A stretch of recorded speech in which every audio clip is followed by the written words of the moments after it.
नमस्कार, स्वागत है आप सभी का एक नई क्लास में। आज इस क्लास में हम बीए प्रथम वर्ष द्वितीय सेमेस्टर की जो होने वाली बहुविकल्पीय परीक्षाएं हैं भूगोल की, उनको देखते हुए हम कुछ महत्वपूर्ण प्रश्न को पढ़ेंगे, जो एग्ज़ाम की दृष्टि से बहुत ही महत्वपूर्ण है।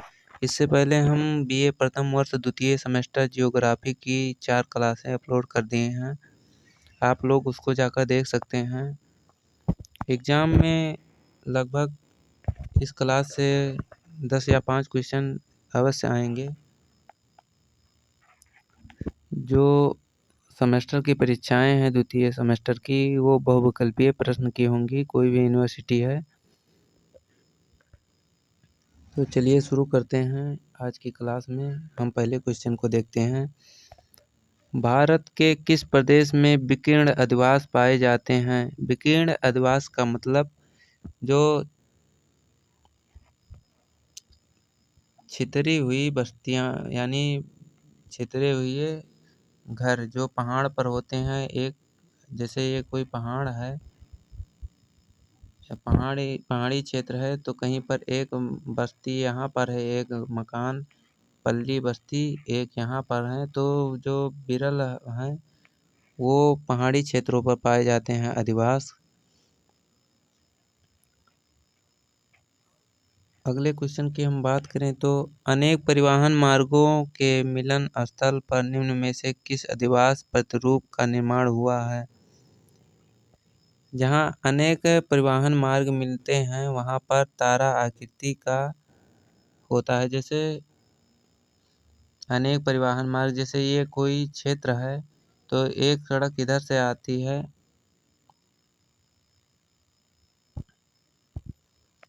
जैसे ये कोई क्षेत्र है, ये कोई नगर है, फिर एक रोड इधर से आती है, एक इधर से आती है, एक इधर से आती है, एक इधर से आती है, एक इधर से।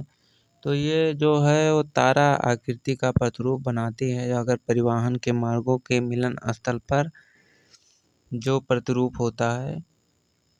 तो हम अगले क्वेश्चन की बात करें, हम अस्थिर बसाव किन लोगों का होता है? यानी परमानेंट जो स्थान होता है रहने का, वो किन लोगों का नहीं होता है? तो अस्थिर यानी कि एक ही स्थान पर नहीं बसते हैं, नहीं रहते हैं।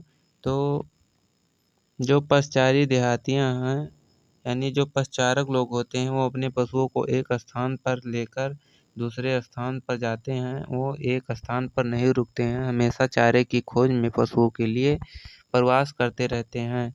तो इसका जो राइट आंसर है वो है पशचारी देहाती का, जो अस्थिर बसाव को प्रदर्शित करते हैं।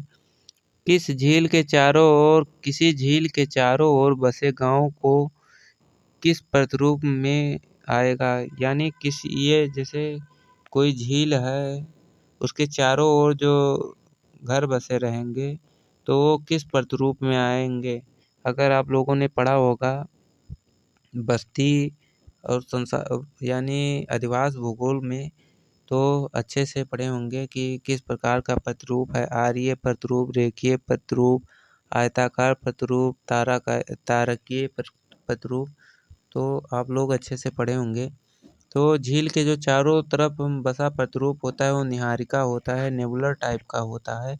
उसके चारों ओर ये झील है तो इसके चारों ओर मकान रहते हैं लोगों के, तो ये निहारिकीय प्रतिरूप को प्रदर्शित करता है। वही अगले क्वेश्चन की हम बात करें तो जलोढ़ मैदानों में निम्न में से अधिवासों का कौन सा प्रतिरूप पाया जाता है? जलोढ़ मैदान में जो होता है वो आयताकार प्रतिरूप पाया जाता है। अगले क्वेश्चन को हम देखें, भारत में किस प्रदेश में अधिवास प्रतिरूप प्रभावित होता है? तो कृषि पद्धतियों द्वारा जो अधिवास प्रतिरूप है वो प्रभावित होता है कृषि पद्धतियों द्वारा। अगले क्वेश्चन में हम देखें तो निम्न में कौन नगरीय संरचना और संरचना विकास का मॉडल नहीं है? तो समावेशी पदानुक्रम सिद्धांत जो है वो नगरीय संरचना का विकास मॉडल नहीं है। अगला क्वेश्चन हम देखें, नगर गाँव से मुख्यतः किस संदर्भ में भिन्न होते हैं? जो नगर और गाँव किससे एक दूसरे से अलग होते हैं? तो कार्य, जो ग्रामीण लोग होते हैं वो अत्यधिक कृषि कार्य में संलग्न होते हैं, वही जो नगर के लोग होते हैं वो सर्विस में संलग्न होते हैं। तो ये दोनों हैं जो कार्य के आधार पर गाँव और नगर को अलग किया जाता है। ग्रामीण अधिवास में किस प्रकार के व्यवसाय को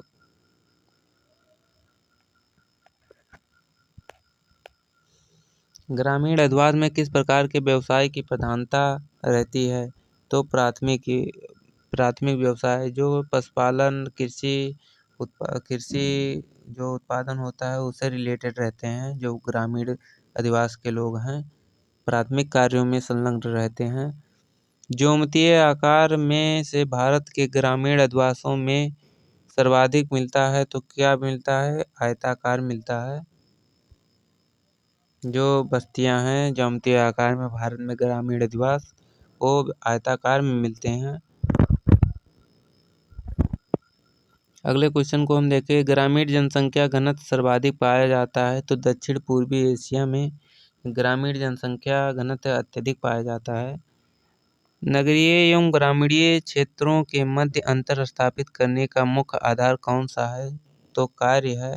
जैसा कि हम पहले देख चुके हैं, कार्य के आधार पर जो गांव के लोग होते हैं कृषि में अत्यधिक संलग्न होते हैं, वही जो शहर के लोग होते हैं वो सेवा और नौकरियों में संलग्न होते हैं।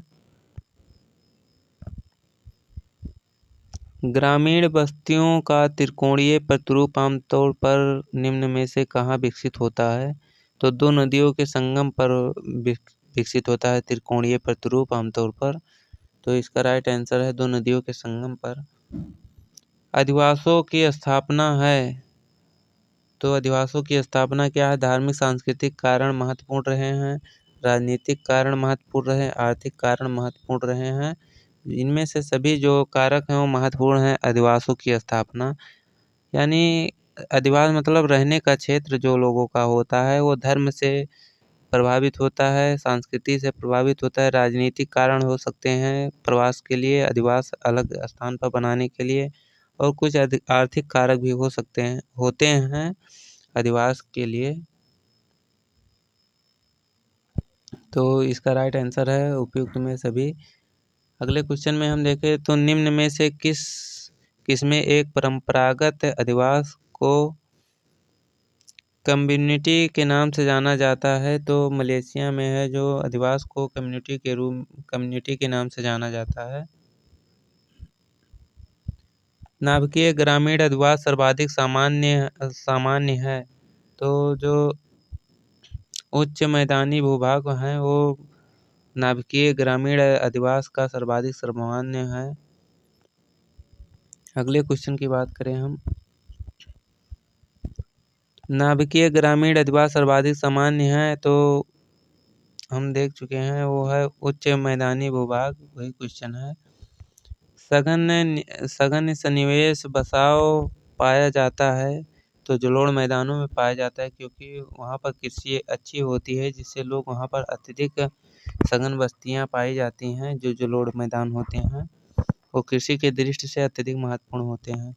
वही अगले क्वेश्चन को हम देखें तो निम्न अधिवास प्रकारों में से किसकी विशेषता सांस्कृतिक समरसता एवं एकता है? तो पूर्वा जो बस्ती होती है वो सामरिक समरसता एवं एकता का प्रतीक है। किसी झील के चारों ओर बसे गांव को किस प्रतिरूप में आएगा? तो निहार का प्रतिरूप आएगा, हम देख चुके हैं। नदी के डेल्टाओं के सारे अधिवास किस प्रतिरूप में पाए जाते हैं? तो पंखाकार प्रतिरूप पाया जाता है जो नदी के डेल्टाओं में बसे क्षेत्र होते हैं, जो अधिवास क्षेत्र होते हैं। जनजातियाँ और उनके निवास स्थान को देखते हैं, ये अत्यधिक इम्पॉर्टेंट है, हमेशा हर एग्जाम में भूगोल के पूछा जाता है। तो बेद्या जो जनजाति है वो कहाँ पाई जाती है? ये इधर जनजातियाँ हैं और इधर उनके रहने का निवास स्थान या क्षेत्र है। तो जो बेद्या है वो श्रीलंका में पाई जाती है। सेमांग मलेशिया की जनजाति है। बेल्स जो है जो यूरोप के बेल्स क्षेत्र का है। एटाज है जो फिलीपींस का है। क्रैकर जनजाति है जो जॉर्जिया यूएसए का है। वही टोडा जनजाति है जो नीलगिरी भारत के क्षेत्रों में पाई जाने वाली जनजातियां हैं। सड़क के किनारे स्थित अधिवास का प्रतिरूप क्या होगा? तो रेखीय प्रतिरूप होगा। ये इम्पोर्टेंट क्वेश्चन है। अगले क्वेश्चन में हम देखें निम्न में से कौन सा अधिवास का प्रकार है? तो प्रकीर्ण है जो अधिवास का प्रकार है। क्षारीय और स्तरलाय वृत्तीय ये कोई प्रतिरूप नहीं है अधिवास का। भारत में स्वाधीनता के बाद ग्रामीण विकास के लिए सर्वप्रथम योजना किस स्तर पर बनाई गई? तो पंचायती स्तर पर भारत में स्वाधीनता के बाद में यानी स्वतंत्रता के बाद में ग्रामीण विकास के लिए पंचायती स्तर पर योजना बनाई गई। इसका राइट आंसर होगा पंचायती स्तर पर।